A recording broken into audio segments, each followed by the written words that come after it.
శ్రీ మహాగణాధిపతయే నమః. ఈరోజు మనం 2024వ సంవత్సరం సెప్టెంబర్ నెల మాస ఫలాల్లో భాగంగా కర్కాటక రాశి వారికి ఈ మాసం ఎలా ఉంటుందనేటువంటి అంశం గురించి కాస్త పరిశీలిద్దాం. పునర్వసు నక్షత్రం 4వ పాదం, పుష్యమి నక్షత్రం 1, 2, 3, 4 పాదాలు, ఆశ్లేష నక్షత్రం 1, 2, 3, 4 నక్షత్ర పాదాల్లో జన్మించిన వాళ్ళందరినీ కూడా మనం కర్కాటక రాశి జాతకుల కింద పరిగణిస్తాం. ఈ మాసం గ్రహగతులను కనుక పరిశీలించినట్లయితే సింహంలో రవి బుధులు, కన్యలో శుక్రకేతువులు, కుంభంలో శని, మీనంలో రాహువు, వృషభంలో గురుడు, వ్యయస్థానంలో కుజుడు, మిథునంలో సంచరించడం అనేటువంటిది జరుగుతుంది. అంతేకాకుండా ఈ మాసం రవి బుధ శుక్రులు వారి వారి స్థానాల్లో మార్పు చెందడం అనేటువంటిది కూడా జరుగుతోంది. ఇవన్నీ కూడా ప్రధానమైనటువంటి ఫలితాలను నిర్దేశిస్తున్నాయి. ఈ గ్రహగతుల్ని కనుక పరిశీలించి చూసినట్లయితే కర్కాటక రాశి వాళ్ళకి మంచి శుభ ఫలితాలు గోచరిస్తున్నాయి. అధిక భాగం అధిక రంగాల్లో ఉండేటువంటి వాళ్ళకి మంచి శుభ ఫలితాలే ఉన్నాయి. కానీ ఇంకా అష్టమ శని సంచారం జరగడం అనేటువంటిది జరుగుతోంది. అలాగే వ్యయస్థానంలో కుజుడు ఉండడం వల్ల కూడా కొన్ని ప్రత్యేకమైనటువంటి ఇబ్బందులు కలుగుతాయి. కనుక ఈ కర్కాటక రాశి వాళ్ళు తప్పనిసరిగా కుజ శనులకి సంబంధించినటువంటి శాంతి పరిహార క్రియలు జరిపించుకునేటట్లయితే మరిన్ని శుభ ఫలితాలను పొందగలుగుతారు. ఈ పరిహార క్రియలు మీకు మీరుగా చేసుకోవడానికి అనుకూలంగా ఈ రెమెడీస్ అన్నీ కూడా ఈ వీడియో చివరిలో మీకు ఇవ్వడం జరుగుతుంది. కనుక కర్కాటక రాశి వాళ్ళు ఈ పరిహారాలను చేసుకునేటట్లయితే ఇప్పుడు మనం ఊహించిన దానికంటే అద్భుతమైనటువంటి శుభ ఫలితాలు తప్పనిసరిగా పొందగలుగుతారు. కనుక ఈ పరిహారాలను కర్కాటక రాశి వాళ్ళు చేసుకోవాలని కోరుకుంటున్నాను. ఇకపోతే ఈ మాసంలో జీవితంలో అనుకున్నటువంటి అతి ముఖ్యమైనటువంటి కార్యక్రమాలని చక్కగా పూర్తి చేస్తారు.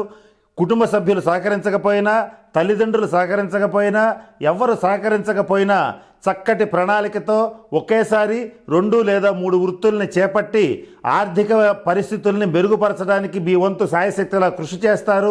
దైవానుగ్రహం వల్ల ఈ పనిలో మీరు చక్కగా సక్సెస్ అవుతారు. సహజ సిద్ధంగానే చట్టాన్ని, న్యాయాన్ని గౌరవిస్తారు. వీలైనంత వరకు అసాంఘిక కార్యకలాపాలను జోలికి పోకుండా చక్కగా మీదైనటువంటి ముందు చూపుతో, విజ్ఞతతో చక్కగా మీరు చేసేటువంటి ప్రతి పనిలోనూ విజయం సాధించడం అనేటువంటిది జరుగుతుంది.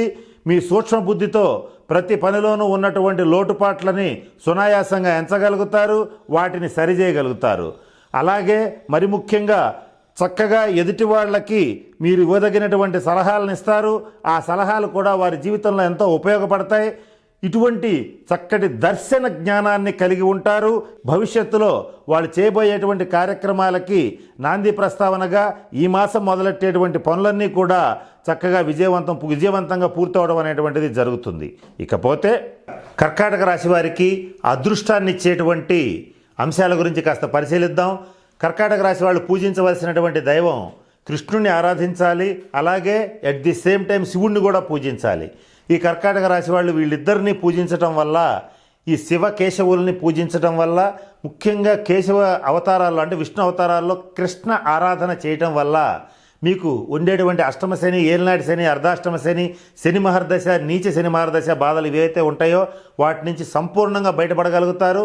ఇట్లాగే శివారాధన చేయటం వల్ల మీరు చక్కటి ఆర్థిక పరిపుష్టిని, మంచి పదవి భోగాలని, చక్కగా ఏ పనిలో అయినా సరే విజయవంతంగా దూసుకుపోయేటువంటి పరిస్థితుల్ని తప్పనిసరిగా పొందగలుగుతారు.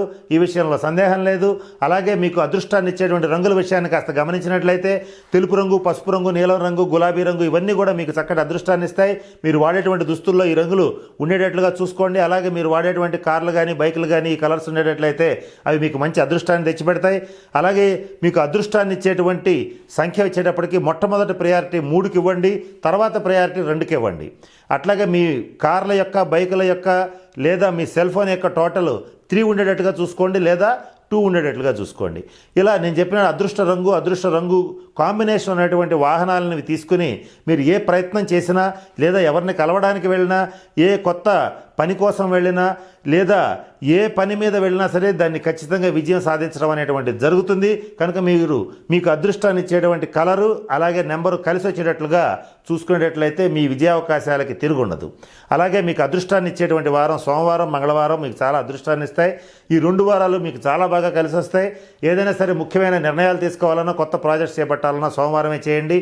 అలాగే ఒక్క మంగళవారం నాడు మాత్రం ఆర్థికపరమైనటువంటి లావాదేవీలు తప్ప మిగిలినవి ఏం చేసినా కూడా మీకు బాగా కలిసి వస్తుంది. అలాగే మీకు అదృష్టాన్ని ఇచ్చేటువంటి లోహం వెండి. మీరు వీలైనంత వరకు వెండి గోళీలను కానీ లేదా ఒక వెండి లాకెట్ని మెడలో ధరించడం కానీ ఇట్లా ఏదైనా సరే ఒక వెండి వస్తువుని మీ దగ్గర ఉంచుకోవడం కానీ చేసేటట్లయితే తప్పనిసరిగా అది మీకు చక్కటి అదృష్టాన్ని తెచ్చిపెడుతుంది. మీరు దర్శించవలసినటువంటి దేవాలయం వచ్చేటప్పటికి కృష్ణ మందిరం. ఎవరైతే కర్కాటక రాశి వాళ్ళు తరచుగా కృష్ణ మందిరాన్ని సందర్శిస్తుంటారో వాళ్ళు ఈ కలియుగంలో ఉన్నటువంటి ఈతి బాధల నుంచి సునాయాసంగా తప్పించుకోగలుగుతారు.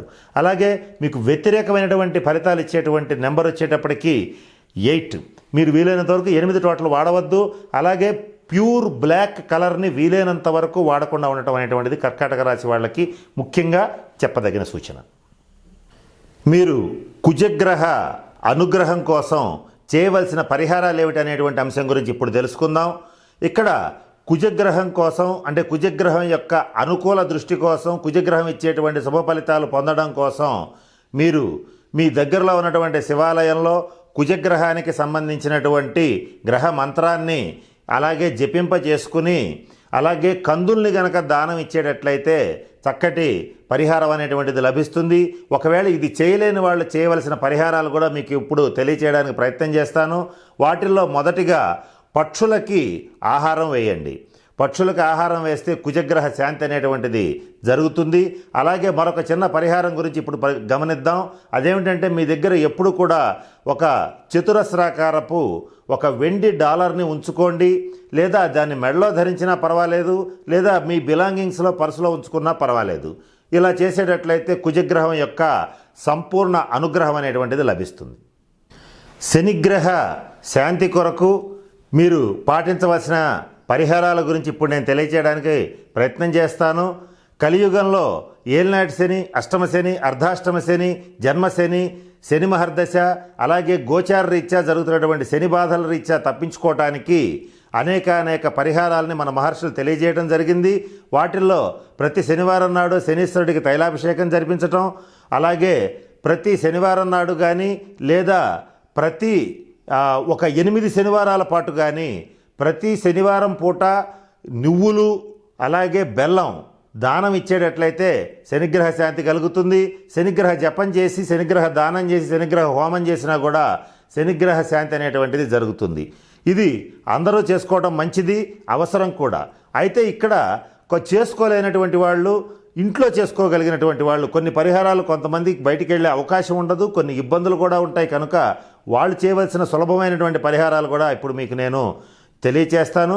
వాటిల్లో మొట్టమొదటగా కుడి చేతి మధ్య వేలికి స్టీల్ రింగ్ని ధరించండి. ఇలా ధరించేటట్లయితే శనిగ్రహ అనుగ్రహం అనేటువంటిది కలుగుతుంది. అలాగే మీ దగ్గరలో ఉన్నటువంటి అనాథులకు కానీ, వికలాంగులకి కానీ, పేదవాళ్ళకి కానీ, ప్లాట్ఫామ్ మీద పడుకునేటువంటి వాళ్ళకి కానీ నల్ల కంబళి దానం ఇవ్వడానికి ప్రయత్నం చేయండి. ఇలా ఒకళ్ళకైనా ఇవ్వచ్చు, లేదా కనీసం 8 మందికైనా ఇవ్వచ్చు. అది మీ యొక్క ఆర్థిక స్తోమతను బట్టి చేయండి. అలాగే కాకులకి ఆహారం పెట్టండి. ప్రతినిత్యం కాకులకు ఆహారం పెట్టినా కూడా శనీశ్వరుడి వాహనం కాకి, అలాగే కాకికి ఆహారం పెట్టినా తప్పనిసరిగా శనిగ్రహ శాంతి కలుగుతుంది. వీటిల్లో నేను చెప్పిన వాటిల్లో ఏ రకమైన పరిహారాలు చేసుకున్నా కూడా సంపూర్ణ శని యొక్క అనుగ్రహం కలుగుతుంది. అది కలిగిందంటే కలియుగంలో ఏ వ్యక్తికి ఎదురుండదు. 9 గ్రహాలు ఇచ్చేటువంటి దుష్పరిణామాలను కూడా సునాయాసంగా శనీశ్వరుడు ఆపగలుగుతాడు. కనుక వీలైనన్ని పరిహారాలు మీకు చేతనైనంతవరకు చేసుకోండి. కనుక నేను చెప్పినటువంటి అన్ని పరిహారాలను పాటించి తగిన జాగ్రత్తలు తీసుకుని కర్కాటక రాశి వాళ్ళందరూ కూడా చక్కగా అష్టైశ్వర్యాలతో భోగభాగ్యాలతో ఉంటారని మనస్ఫూర్తిగా పరమేశ్వరుని ప్రార్థిస్తూ సెలవు తీసుకుంటున్నాను. స్వస్తి.